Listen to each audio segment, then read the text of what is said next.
Okay, so when exactly did middle class just become pure survival mode? I'm talking like the hunter-gatherer stage of humanity. Because think about it like this, just one mistake, one minute mistake away from sleeping under a bridge. The quiet way how many people are actually losing their buying power and effectively experiencing this inflationary pricing wherever they go only happens when they try to pay for something, right? The same thing, you don't understand how little you earn until you actually see your paycheck. You see all the deductions, you see all the taxes, right? The quiet way people going broke. And again, it has been happening. This is not a new thing. The thing is that now the escalation or the majority of the issues for people are becoming the money issue, right? Before it has always been like money issue plus something else, like money issue plus something else. Now it's money issue plus money issue.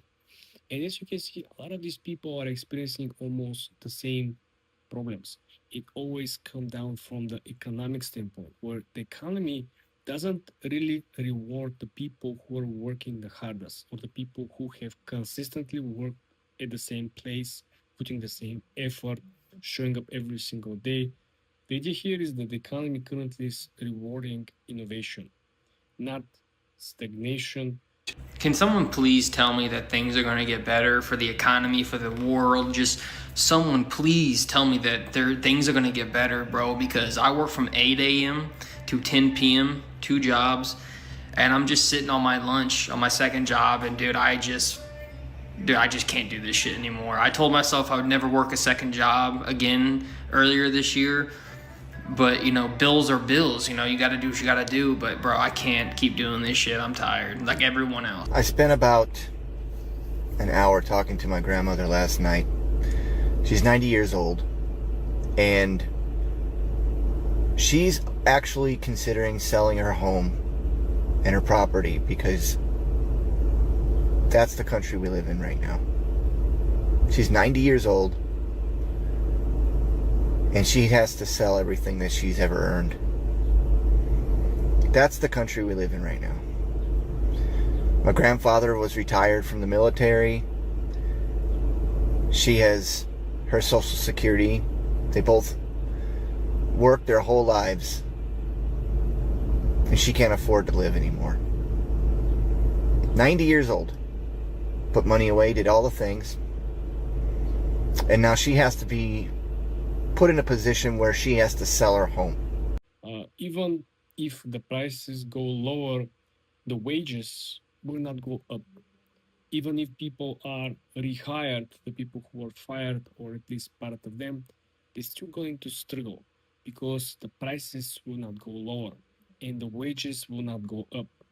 Every single year, when the prices multiple times per year on certain items go up, your salary doesn't go up, doesn't catch up with the pace of the prices. And this gap has always been the rule. But the prices haven't skyrocketed this high, plus the devaluation or the buying power of your money hasn't gone down that drastically, that substantially as we've seen for the last couple of years. Considering that almost a quarter of all the money in circulation in US dollars have been printed throughout the virus situation, through the distribution of stimulus checks or any of the relief programs. Out there is wondering how Americans are doing poorly. We are doing poorly. Yesterday, I woke up to an email from my landlord saying, hey, I'm raising your rent. Why? No reason. We already pay all of the utilities ourselves. That is not included in the rent. So we pay for electricity and we pay for water and we pay for natural gas to heat our home. And that bill in particular has skyrocketed this year. Every single month this winter, it was over $600. And we do not turn the heat on. We just turn it so that we can survive. We do not turn it above like 60. So we're freezing in the house all winter. Oh, and also I woke up this morning to an email from my health insurance being like, thanks for your payment. It was deducted automatically, except this time the payment was $400 more than it was last month. Sorry? What's going on? So I called the health insurance company and I was like, why did this happen? And they said, oh, well, the tax premium expired. And I said, tell me why that happened. Is that because of federal budget cuts? Is that because of the New York State budget? Where did that come from? And they said, we don't know. You have to call the New York State Department of Health. I am so sick of how expensive it is to just live. Before I left work, I had to make sure I bought tickets to my kids' musical for school. and I'm going both nights, and then my parents and my husband's parents are going one night, and then we're going as a family one night. So I just paid for those tickets for all those tickets all together, it was like $62 or something like that, 62. And then I left work, I got my kids to school, I had to get gas. I was on E. My gas light was on. I had busy like for the rest of the evening after I wake up after sleeping, so I was like, let me just do it. It just cost $78 to fill my tank. I do have a like a mid-size SUV. I have a Chevy Traverse. But literally before this day has even started, I have now spent $140. How the freak do you sustain life anymore? I don't know. It's so frustrating how expensive everything is. It's like every time you turn around, there's like something else to pay for, and I know that's being an adult, and I know that's life.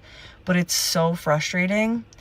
So you need to understand that when the velocity of money supply outnumbers the actual products, goods, and services produced from the consumers, well, then there is a natural latency in which inflation will catch up with and essentially fill up the gap. There's no space left behind. And like I mentioned, even if now a lot of businesses are showing up, they extend the working hours. They wanna, try to recoup the missed revenue by simply not having enough clients. People don't have enough spending power. They still cannot catch up with the previous pace. You see businesses compare month to month. The sales are down. They're not comparing quarter to quarter. They're not comparing year to date. Because the further back in time you go, the bigger the difference of your revenue or earnings actually comes to the end, right? You realize that you was making personally, or your business was making much more money, much easier throughout the virus situation years, right? And the main concept that you will see is that all these people, they want to work. They're not lazy. They want to work. They want to, be given a chance at least to, use their skills, use their time in exchange for money. But the problem is that the market currently prioritize technological advancements, prioritize AI to get the job done. And this is, no one knows for how long it is going to be. It might end up being forever. It might end up being the new standard. But these people, unfortunately, they have to figure it out the way to actually exchange their current skills and knowledge base with the skills and knowledge base about AI, either working alongside of the AI, improving the AI, or maybe starting their own business. We have seen plenty of stories, people who without any prior technological background being able to utilize AI for either improving their own personal or professional lives. So I truly believe that these people will catch up with, because if you wait for the economy to fix itself or fix your life, you're gonna be waiting forever, unfortunately.